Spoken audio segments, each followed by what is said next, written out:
Welcome to the Mikasa Canada Road to Nationals, another episode. I'm very excited to be joined today by Anne Muscat, the mental performance and mental health consultant for Volleyball Canada. Anne has a PhD in counseling psychology and is the founder and CEO of Mind Matters Consulting, a high performance psychology consulting firm. Anne, thanks for joining me today. Yeah, my pleasure. Thanks, Josh, for inviting me. Of course. So with volleyball teams across the country looking to get back on the court with their return to play plans, and some even having already started, whether that's on the beach or indoor training, players, coaches, volunteers, and even parents may be experiencing some anxiety. So to start, let's talk about where this anxiety might come from.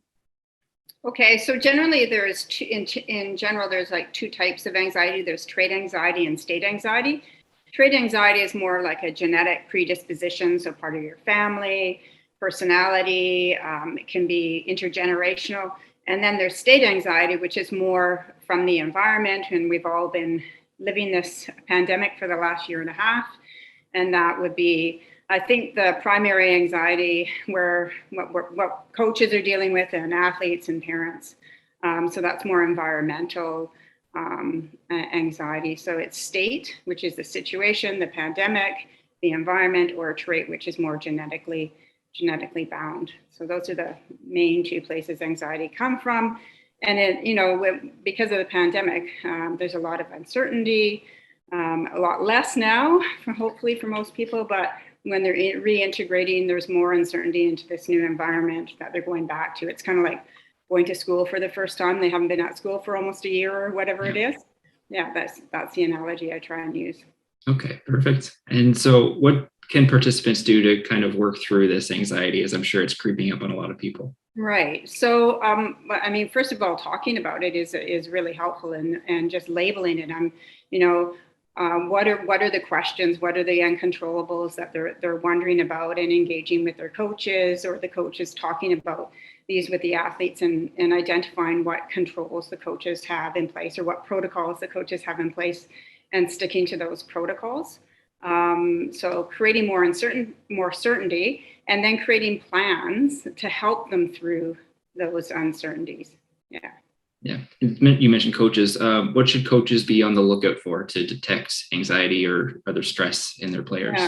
Yeah. So I think of anxiety as a continuum. So we have anxiety, which is kind of a general, worry. You see these fidgety behaviors, maybe some avoidance.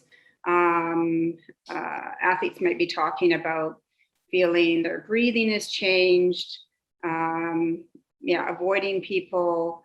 That's kind of the general anxiety, but then we can shift to more like panic attack, which is kind of this sudden onset, a short burst of fear, is accompanied by kind of symptoms of a racing heart, chest pain, shortness of breath, and almost mimics that of a heart attack. And it really is frightening for the person experiencing it. So they feel like they're losing control and going crazy. So I definitely want coaches to be on the alert for that. Those last for about approximately 30 minutes. And believe it or not, they're more common than people think. They think, oh, I'm the only one that's experiencing this, but it's actually much more common than you would think. And the anxiety is usually from the prefrontal cortex, whereas panic attacks come from the amygdala, the emotional part of our brain more. We all have what's called a window of tolerance, where we have sympathetic, we're activated, and then parasympathetic calm, and we go up and down through our day. But if we get too much sympathetic, then we're out of our window of tolerance, and then we get anxiety or panic attacks.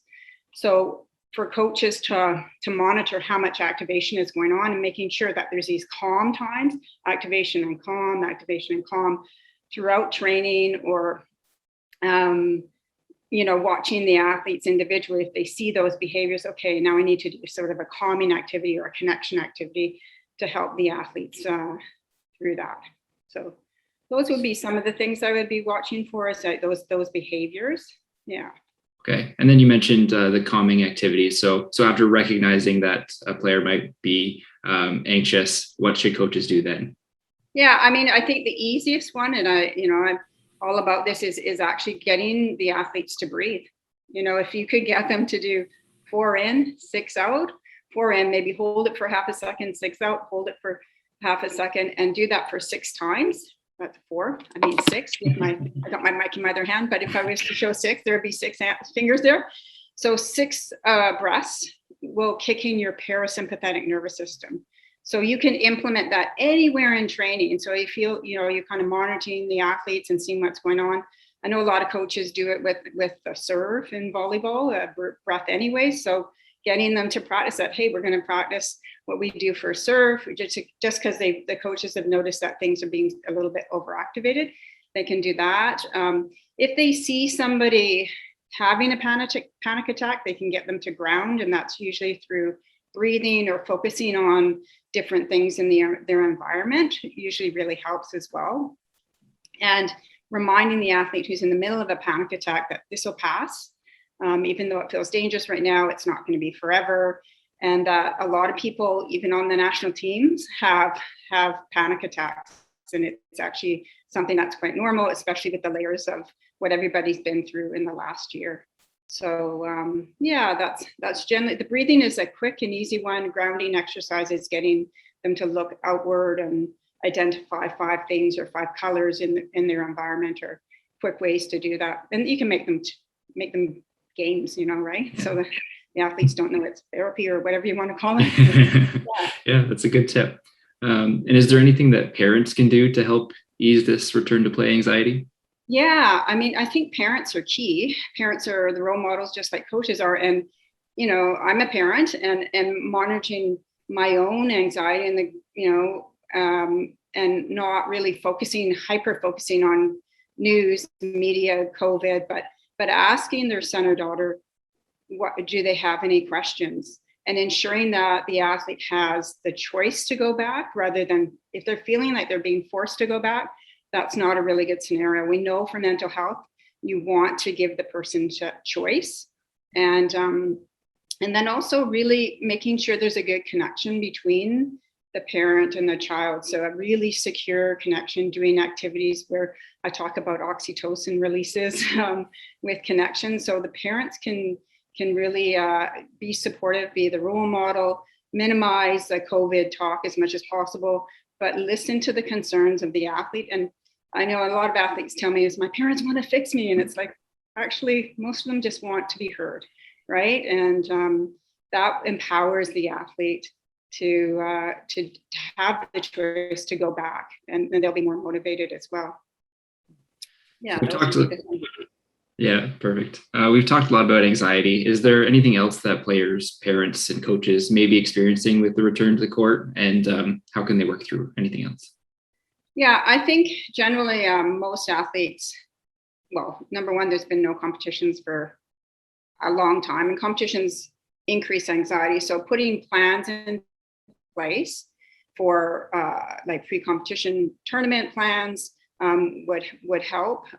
Confidence building is a big one, because people have been out of the routine. So plans will help with that. Visualizing their previous successes will also help confidence. I talk about GPS imagery. So, what could go wrong, and then what would a GPS do, right? And so a GPS doesn't go, right? It goes, okay, we went to the wrong place, reroute, resolution. So it's very kind of methodical. And so if things don't work out exactly, what are we going to do? What's our plan B?